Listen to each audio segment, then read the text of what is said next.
तव कथामृतं तप्तजीवनं कविभिरीडितं कल्मषापहं श्रवणमङ्गलं श्रीमदाततं भुवि गृह्णन्ति जे भूरिदा जना। नमस्कार, अमृतबाणी चैनेले आपनादेर सकलके स्वागत। श्री श्री ठाकुर मा और स्वामीजीर रातुल चरणे शतकोटी प्रणाम जानिए शुरू करछि आमादेर आजकेर पाठ। बराहनगर मठ, ठाकुर श्री रामकृष्णेर विद्यार संसार, नरेंद्रेर तत्त्वावधान। नरेंद्र मठेर भाईदेर तत्त्वावधान करितेछेन।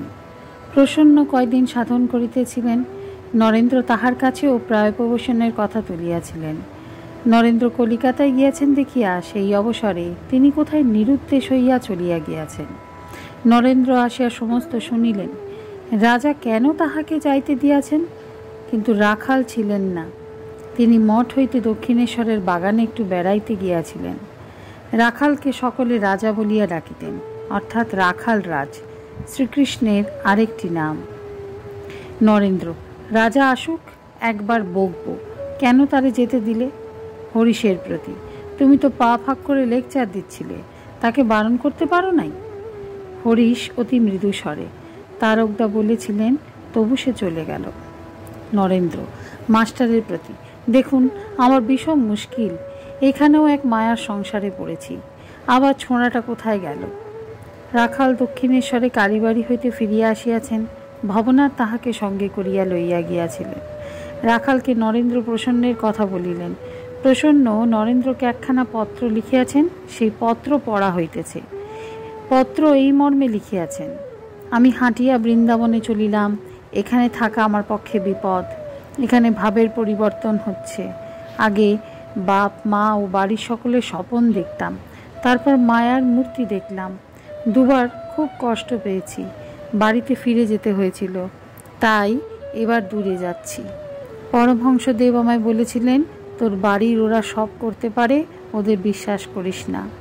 রাখাল বলিতেছেন, সে চলে গেছে ওইসব নানা কারণে। আবার বলেছে নরেন্দ্র প্রায় বাড়ি যায়, মা ও ভাই ভগিনীদের খবর নিতে আর মোকদ্দমা করতে। ভয় হয় পাছে তার দেখা দেখি আমার বাড়ি যেতে ইচ্ছা হয়। নরেন্দ্র এই কথা শুনিয়া চুপ করিয়া রহিলেন। রাখাল তীর্থে যাইবার গল্প করিতেছেন, বলিতেছেন, এখানে থাকে এত কিছু হলো না। তিনি যা বলেছিলেন ভগবান দর্শন কই হলো? রাখাল শুইয়া আছেন, নিকটে ভক্তেরা কেহ শুইয়া কেহ বসিয়া আছেন। রাখাল, চলো নর্মদায় বেরিয়ে পড়ি। নরেন্দ্র, বেরিয়ে কি হবে? জ্ঞান কি হয়? তাই জ্ঞান জ্ঞান করছিস? একজন ভক্ত, তাহলে সংসার ত্যাগ করলে কেন? নরেন্দ্র, রামকে পেলাম না বলে শ্যামের সঙ্গে থাকবো আর ছেলে মেয়ের বাপ হব, এমন কি কথা? এই বলিয়া নরেন্দ্র একটু উঠিয়া গেলেন। রাখাল শুইয়া আছেন। কিয়ৎক্ষণ পরে নরেন্দ্র আবার আসিয়া বসিলেন। একজন ভাই শুইয়া শুইয়া রহস্যভাবে বলিতেছেন, যেন ঈশ্বরের অদর্শনে বড় কাতর হয়েছেন। ওরে, আমায় একখানা ছুরি এনে দে রে, আর কাজ নাই, আর যন্ত্রণা সহ্য হয় না। নরেন্দ্র গম্ভীরভাবে, ওইখানে আছে, হাত বাড়িয়ে নে।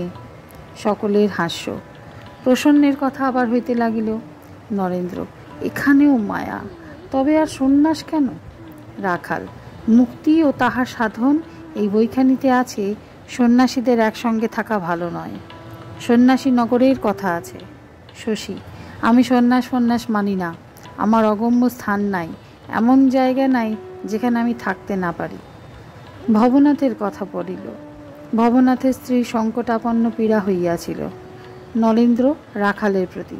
ভবনাথের মাগডা বুঝি বেঁচেছে, তাই সে ফুর্তি করে দক্ষিণেশ্বরে বেড়াতে গেছিল। কাঁকুরগাছির বাগানের কথা হইল, রাম মন্দির করিবেন। নরেন্দ্র রাখালের প্রতি। রামবাবু মাস্টার মহাশয়কে একজন ট্রাস্টি করেছেন। মাস্টার রাখালের প্রতি, কই, আমি কিছু জানি না। সন্ধ্যা হইল। ঠাকুর শ্রী রামকৃষ্ণের ঘরে শশী ধূনা দিলেন। অন্যান্য ঘরে যত ঠাকুরের পট ছিল সেখানে ধূনা দিলেন ও মধুস্বরের নাম করিতে করিতে প্রণাম করিলেন। এইবার আরতি হইতেছে। মঠের ভাইরা অন্যান্য ভক্তেরা সকলে করজোড়ে দাঁড়াইয়া আরতি দর্শন করিতেছেন। কাঁসর ঘণ্টা বাজিতেছে। ভক্তেরা সমস্বরে আরতির গান সেই সঙ্গে সঙ্গে গাহিতেছেন। জয় শিব ওঙ্কার, ভজ শিব ওঙ্কার, ব্রহ্মা বিষ্ণু সদাশিব, হর হর হর মহাদেব। নরেন্দ্র এই গান ধরিয়াছেন। কাশীধামে বিশ্বনাথের সম্মুখে এই গান হয়। মণি মঠের ভক্তদের দর্শন করিয়া পরম প্রীতি লাভ করিয়াছেন। মঠে খাওয়া দাওয়া শেষ হইতে 11টা বাজিল। ভক্তেরা সকলে শয়ন করিলেন। তাহারা যত্ন করিয়া মণিকে শয়ন করাইলেন। রাত্রি 2 প্রহর। মণির নিদ্রা নাই। ভাবিতেছেন সকলেই রহিয়াছে, সেই অযোধ্যা, কেবল রাম নাই। মণি নিঃশব্দে উঠিয়া গেলেন। আজ বৈশাখী পূর্ণিমা। মণি একাকী গঙ্গা পুলিনে বিচরণ করিতেছেন, ঠাকুর শ্রী রামকৃষ্ণের কথা ভাবিতেছেন। আজকের পাঠ এ পর্যন্তই। নমস্কার। কথামৃতের সুধাধারার সাথে শ্রী শ্রী ঠাকুর, মা ও স্বামীজির অনুত্থানের জন্য চ্যানেলটি সাবস্ক্রাইব করুন।